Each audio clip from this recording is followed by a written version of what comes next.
আসসালামু আলাইকুম। Welcome to Prince English academy. প্রিয় শিক্ষার্থীরা, তোমরা সবাই কেমন আছো? আশা করি সবাই ভালো আছো। তো আজকে আমরা শিখব কিভাবে মাত্র একটা ডায়লগের মাধ্যমে অনেক ধরনের ডায়লগ লিখতে পারি। অর্থাৎ ডায়লগ সাধারণত দুই ধরনের হয়ে থাকে, একটা হচ্ছে গিয়ে গুড সাইড, একটা ব্যাড সাইড। তোমরা যদি একটা ডায়লগ দিয়ে গুড সাইড ব্যাড সাইড দুইটাই লিখি, তবে আমরা ভালো কাঙ্ক্ষিত মার্কস পাবো না। তো গুড সাইডের জন্য একটা, ব্যাড সাইডের জন্য একটা। তো আজকে আমি শিখাবো গুড সাইড। যদি তোমরা গুড সাইড ব্যাড সাইডের জন্য আলাদা লিখো, আলাদা ডায়লগ লিখো, তবে তোমরা একেবারে 100 মার্কস পাবে, অর্থাৎ ফুল মার্কস পাবে। আর যদি একটা দিয়ে দুইটাই লেখো, তবে তোমরা কাঙ্ক্ষিত মার্কস পাবে না। তো তোমরা কষ্ট করে একটু আলাদা আলাদা দুইটার জন্য দুইটা ডায়লগ পড়বে।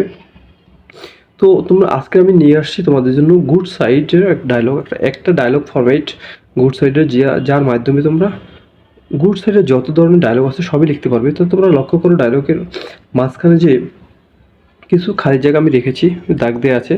এইখানে যেই ডায়লগটা আসবে, যেই ডায়লগটা তোমাদের পরীক্ষায় আসবে, সেই ডায়লগটা তোমরা ওখানে উল্লেখ করবে। যদি আসে ফিজিক্যাল এক্সারসাইজ, ওখানে লিখবে ফিজিক্যাল এক্সারসাইজ। যদি আসে ট্রি প্লান্টেশন, ওখানে লিখবে ট্রি প্লান্টেশন।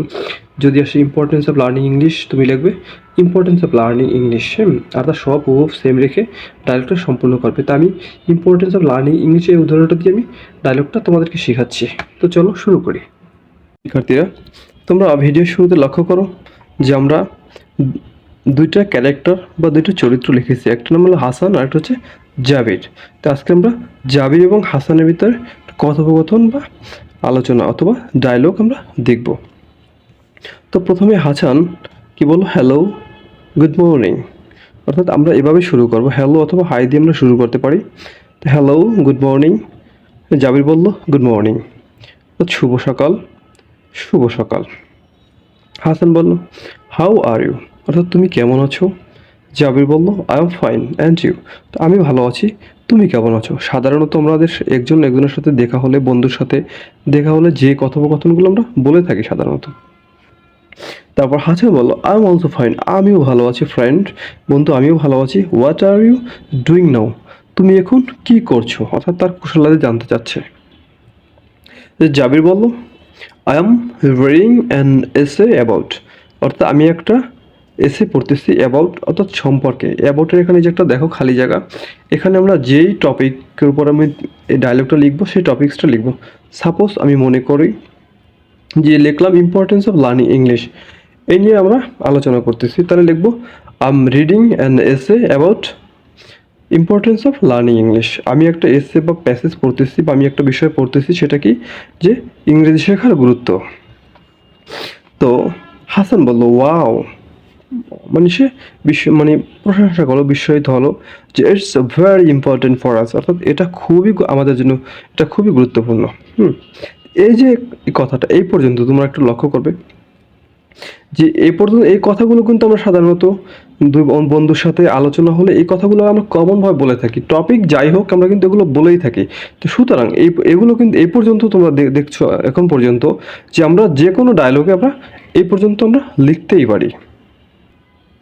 তারপরে জাবির বলল ইয়েস, হ্যাঁ, I want to discuss with you about, এখানে যে একটা খালি জায়গা দেওয়া আছে, এই খালি জায়গায় আমরা লিখবো ইম্পর্টেন্স অফ লার্নিং ইংলিশ অথবা পরীক্ষা যেটা আসবে। তো হ্যাঁ, আই ওয়ান্ট টু ডিসকাস, আমি আলোচনা করতে চাই উইথ ইউ, তোমার সাথে, about importance of learning English, ইংরেজি অর্থাৎ শেখার গুরুত্ব নিয়ে।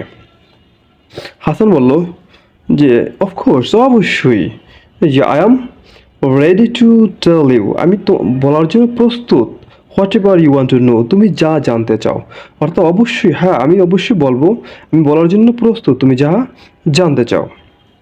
এই যে এখন পর্যন্ত তোমরা লক্ষ্য করছো যেগুলো আমরা কিন্তু অনায়াসে যে কোনো ডায়লগ আমরা ব্যবহার করতে পারি। তারপরে জাবির বলল tell me about the topic, এখানে তো ইম্পর্টেন্স অফ লার্নিং ইংলিশ। তো অর্থাৎ জাবির বললো টেল মি, বলো, about the importance of learning English, অর্থাৎ ইংরেজি শেখার গুরুত্ব সম্পর্কে তুমি আমার একটু বলো। হাসান বলল আই বিলিভ দ্যাট, আমি বিশ্বাস করি, যেখানে কি importance of learning English, I believe that importance of learning English is very useful for us, for our life.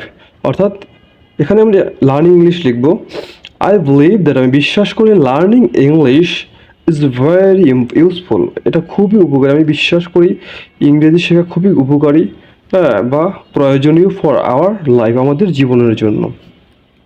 It's blessing for all, এটা খুবই সকলের জন্য একটা আশীর্বাদ স্বরূপ। It's helps to make our life successful, এটা আমাদের জীবনকে সফল করতে সাহায্য করে। It also many supporting result, এর আরও অনেকগুলো ভালো দিক রয়েছে, অর্থাৎ it also many supporting result, এর আরও অনেক ভালো দিক রয়েছে। এই যে কথাটা, এই কথাটা আমি কিন্তু সকল ক্ষেত্রে ব্যবহার করতে পারি। যদি বলো ট্রি প্লান্টেশন, আমরা ব্যবহার করতে পারি। যদি বলো যে রিডিং নিউজ পেপার, আমরা ব্যবহার করতে পারি। যদি বলো ফিজিক্যাল এক্সারসাইজ, এটা আমরা ব্যবহার করতে পারি। আবার যদি বলো আর্লি রাইজিং, এটাও ব্যবহার করতে পারি। আবার যদি বলো হাইজেনিক ফুড, অর্থাৎ এই ক্ষেত্রেও আমরা এই কথাটা ব্যবহার করতে পারি। অর্থাৎ আমরা যে কোনো ভালো দিক বিষয়ে যে ডায়লগের ক্ষেত্রে আমরা এই কথাটা আমরা অনায়াসই ব্যবহার করতে পারি এবং খুব অ্যাপ্রোপ্রিয়েটলি। তারপর দেখো, তারপর লক্ষ্য করো, জাবির বলল ওকেই, ঠিক আছে, ইউ আর রাইট, তুমি সঠিক বলেছ। হাসান বলল I am very glad to talk to you, আমি খুবই আনন্দিত তোমার সাথে কথা বলে। আই মিট ইউ সুন, তোমার সাথে শীঘ্রই আবার দেখা করব। হাসান এটা বলল। জাবির বলল ইউ আর ওয়েলকাম, তোমাকে সুস্বাগতম। হ্যাঁ, হাসান বলল থ্যাংক ইউ। এভাবে তারা বিদায় নিল। অর্থাৎ আমরা কীভাবে শুরু করলাম তোমরা লক্ষ্য করেছো। এবং এভাবে ইউ আর ওয়েলকাম, অর্থাৎ আই মিট ইউ সুন, তোমার সাথে শীঘ্রই আবার দেখা হবে। You are welcome, thank you, এভাবে আমরা আমাদের ডায়লগটা শেষ করবো। একটা ডায়লগ সাধারণত 12টা সেন্টেন্স থাকে বা সর্বনিম্ন, এবং তার বেশিও থাকতে পারে। এখানে আমরা 13-14টার মতন সেন্টেন্স লিখেছি। হ্যাঁ, এবং যথার্থ নিয়ম, ইন্ট্রোডাকশন এবং কনক্লুশন সম্পূর্ণটা মেনটেন করে আমরা একটা সঠিক নিয়মে ডায়লগ লিখেছি। এভাবে তোমরা একটা ডায়লগ লেখার মাধ্যমে এইভাবে যদি সেম একেবারে সেম মুখস্থ করে নেবা, আমি তোমাদেরকে এনশিওর করছি, 100% এনশিওর করছি, তোমরা এইটা লেখো যে অর্থাৎ গুড সাইডের ক্ষেত্রে যদি এই ডায়লগটা লেখো মুখস্থ করে, তোমরা অনায়াসে আশা করি 10-এ 10 পাবে, 10-এ 10 আমি তোমাকে এনশিওর করলাম।